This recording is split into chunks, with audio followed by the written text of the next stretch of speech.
تمام تعریفیں اس اللہ کے لیے ہیں جس نے رزق اور عمریں مقرر کی، بہترین اخلاق کو اپنانے کی ترغیب دی اور موت و زندگی کو پیدا کیا تاکہ تمہیں آزمائے تم میں سے کون عمل میں زیادہ اچھا ہے۔ میں گواہی دیتا ہوں کہ اللہ کے سوا کوئی معبود برحق نہیں، وہ اکیلا ہے، اس کا کوئی شریک نہیں، اس کے بہترین نام، بلند صفات اور سب سے اونچی شان ہے۔ اور میں گواہی دیتا ہوں کہ محمد صلی اللہ علیہ وسلم اس کے بندے اور رسول ہیں۔ انہوں نے اللہ کا پیغام پہنچایا، امانت ادا کی اور امت کی خیر خواہی کی اور تا حیات اللہ کی راہ میں کما حق جہاد کرتے رہے۔ اے اللہ ان پر، ان کے آل و اصحاب پر اور جو قیامت تک ان کے راستے پر چلیں اور ان کی سنت کو لازم پکڑیں، ان سب پر درود و سلام نازل فرما۔ حمد و صلات کے بعد اللہ کے بندو، تمہیں تقوی الہی اختیار کرنے کی وصیت کرتا ہوں کیونکہ یہی نجات کا ذریعہ ہے، اور میں سنت کی پیروی کرنے کی تلقین کرتا ہوں کیونکہ یہی خلاصی کا راستہ ہے۔ اے لوگوں جو ایمان لائے ہو، اللہ سے ڈرو اور ہر شخص دیکھ لے اس نے آئندہ کل کے لیے کیا بھیجا ہے، اور اللہ سے ڈرو، یقیناً اللہ تعالیٰ اس سے پوری طرح باخبر ہے جو تم کر رہے ہو۔ مسلمانوں، دنیا کے کاموں میں مشغول ہو کر لوگ دین کے ایک عظیم معاملے سے غافل ہو جاتے ہیں، اور وہ ہے پڑوسی کے حقوق۔ اے لوگوں، یہ انسانیت کے اصول و شرعی آداب اور عربی اقدار میں سے ہے کہ پڑوسی کے حقوق کا تحفظ کیا جائے، ان کا خیال رکھا جائے اور ان کی ادائیگی و حفاظت کی کوشش کی جائے۔ یہ بہترین اخلاق کی روح ہے جو قدر و منزلت کا معیار اور عدل و انصاف کا میزان ہے۔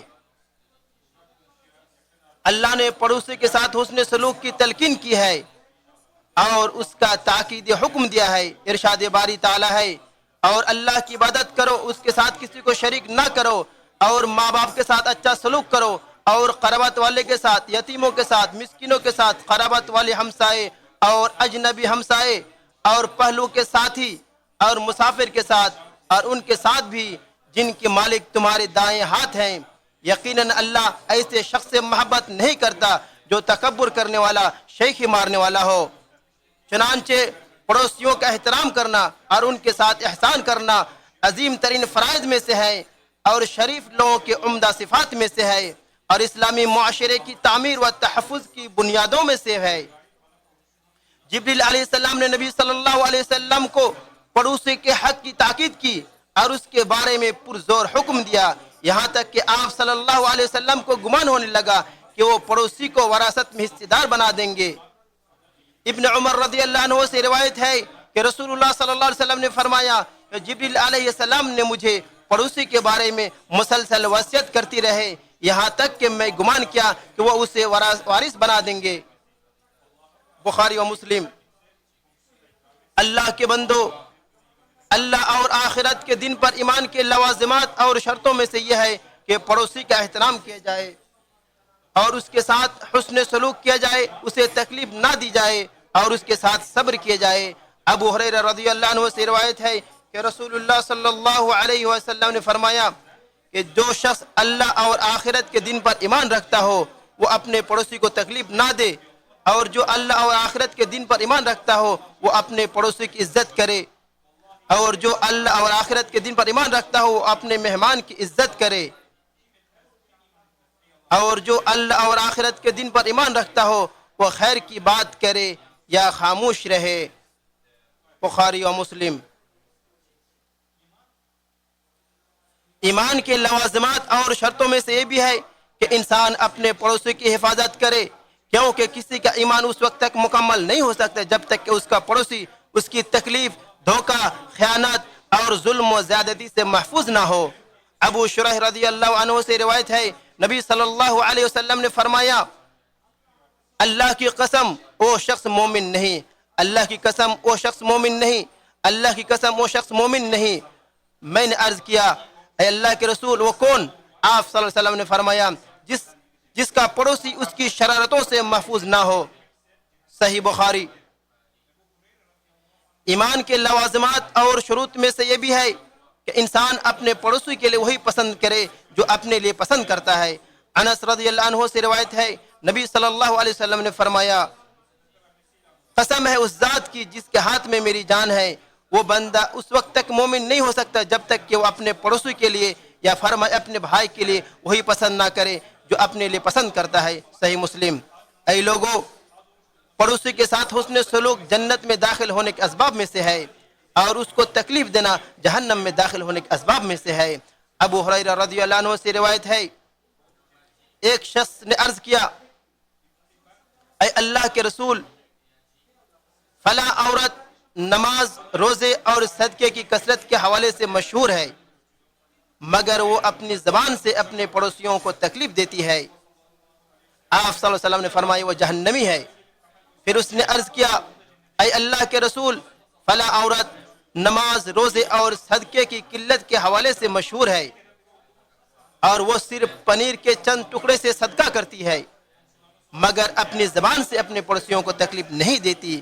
آپ صلی اللہ علیہ وسلم نے فرمایا وہ جنتی ہے۔ ابن حبان نے اس کی روایت کی ہے۔ پڑوسیوں کی گواہی ایک معتبر معیار ہے۔ ابو ہریرہ رضی اللہ عنہ سے روایت ہے، ایک شخص رسول اللہ صلی اللہ علیہ وسلم کے پاس آیا اور عرض کیا، اے اللہ کے رسول، مجھے ایسا عمل بتائیے جس کے ذریعے میں جنت میں داخل ہو سکوں۔ آپ صلی اللہ علیہ وسلم نے فرمایا اچھا سلوک کرنے والا بن جاؤ۔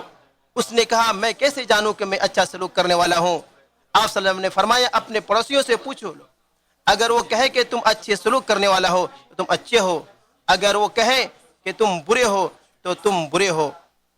اسے حاکم نے روایت کیا ہے اور کہا یہ حدیث بخاری اور مسلم کی شرط پر صحیح ہے، لیکن ان دونوں نے اس کی روایت نہیں کی۔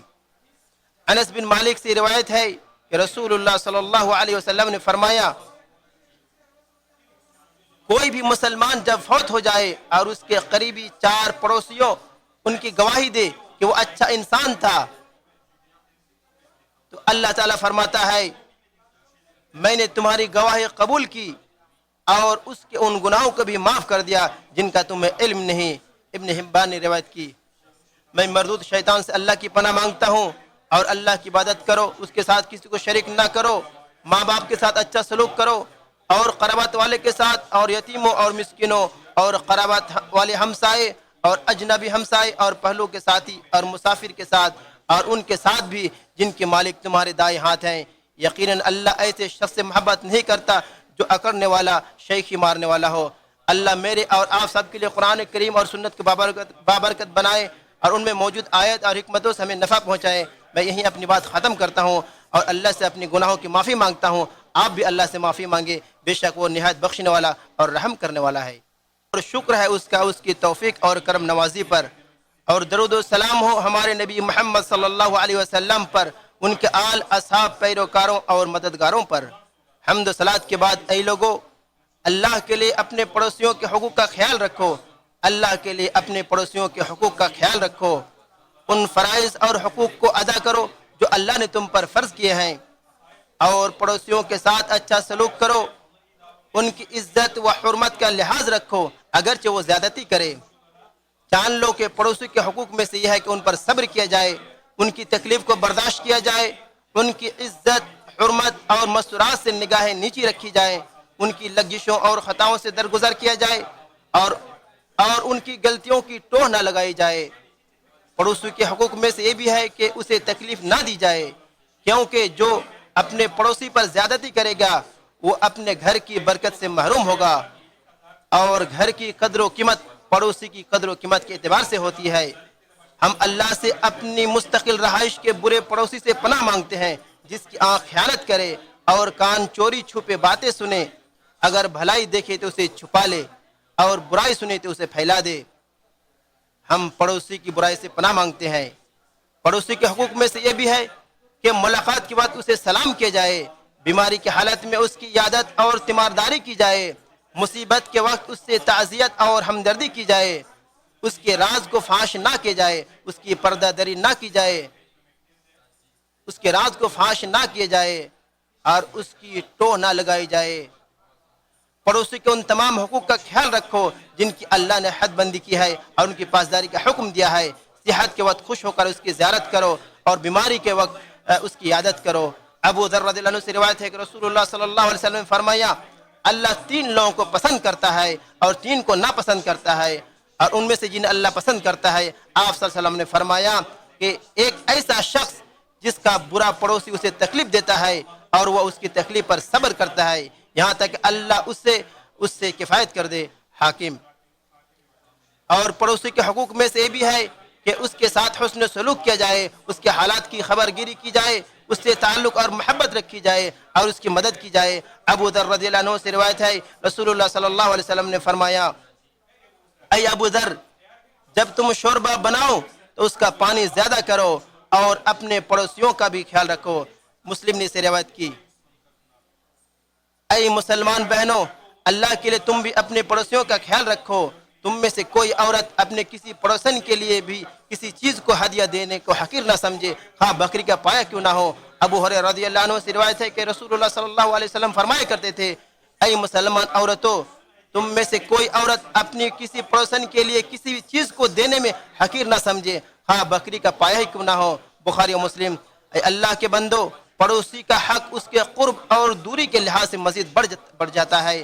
جو دروازے سے قریب ہو اس کا حق زیادہ ہے۔ مسجد کے تمام نمازی اور پورے محلے کے لوگ پڑوسی ہیں اور ان کا حق قرب کے لحاظ سے مختلف ہوتا ہے۔ عائشہ رضی اللہ عنہا سے روایت ہے، وہ فرماتی ہے میں نے عرض کیا اے اللہ کے رسول، میرے 2 پڑوسی ہیں، میں ان میں سے کس کو ہدیہ بھیجوں؟ آپ صلی اللہ علیہ وسلم نے فرمایا جس کا دروازہ تمہارے زیادہ قریب ہو۔ امام بخاری نے سے روایت کی ہے۔ اے اللہ ہمارے معاملات میں بصیرت عطا فرما اور ہمیں اپنے پڑوسیوں کے حقوق ادا کرنے کی توفیق عطا فرما۔ اے اللہ ہمیں ہدایت دے، ایمان کو ہمارے دلوں میں محبوب اور مزین کر دے، اور کفر، نافرمانی اور گناہوں کو ہمارے ناپسندیدہ بنا دے، اور ہمیں ہدایت یافتہ لوگوں میں سے شامل فرما۔ اے اللہ اسلام اور مسلمان کو عزت عطا فرما، اسلام اور مسلمانوں کو عزت عطا فرما، اپنے توحید پرست بندوں کی مدد فرما، اور اس ملک کو اور تمام مسلم ممالک کو امن اور سکون عطا فرما۔ اے اللہ مسلمانوں کے حالات درست فرما، اے اللہ مسلمانوں کے حالات درست فرما، انہیں ان کے ملکوں میں امن عطا فرما، ان کو اکٹھا کر دے، ان کے کلموں کو حق پر جمع کر دے، ان کے دلوں کو جوڑ دے اور ان کے باہمی تعلقات کی اصلاح فرما۔ اے اللہ انہیں اختلاف سے بچا اور ظاہری اور باطنی فتنوں سے محفوظ رکھ۔ اے اللہ ہمارے ملکوں میں امن عطا فرما، ہمارے پیشواؤں اور حکمرانوں کی اصلاح فرما۔ اے اللہ ہمارے سرپرست خادم الحرمین الشریفین کو خصوصی توفیق سے نواز، ان کی خاص مدد فرما، ان کے ذریعے اپنے دین کو عزت عطا فرما اور انہیں صحت اور عافیت عطا فرما۔ اے تمام جہانوں کے پالنہار، اے اللہ انہیں اور ان کے ولی عہد کو اس چیز کی توفیق عطا فرما جو تجھے پسند ہو، جس سے تو راضی ہو۔ اے دعا سننے والے، اے اللہ ہماری دعائیں قبول فرما، بے شک تو دعائیں قبول کرنے والا ہے، اور ہماری توبہ قبول فرما، بے شک تو توبہ قبول کرنے والا ہے۔ اے اللہ محمد صلی اللہ علیہ وسلم پر اور ان کے آل اور تمام اصحاب پر رحمت نازل فرما۔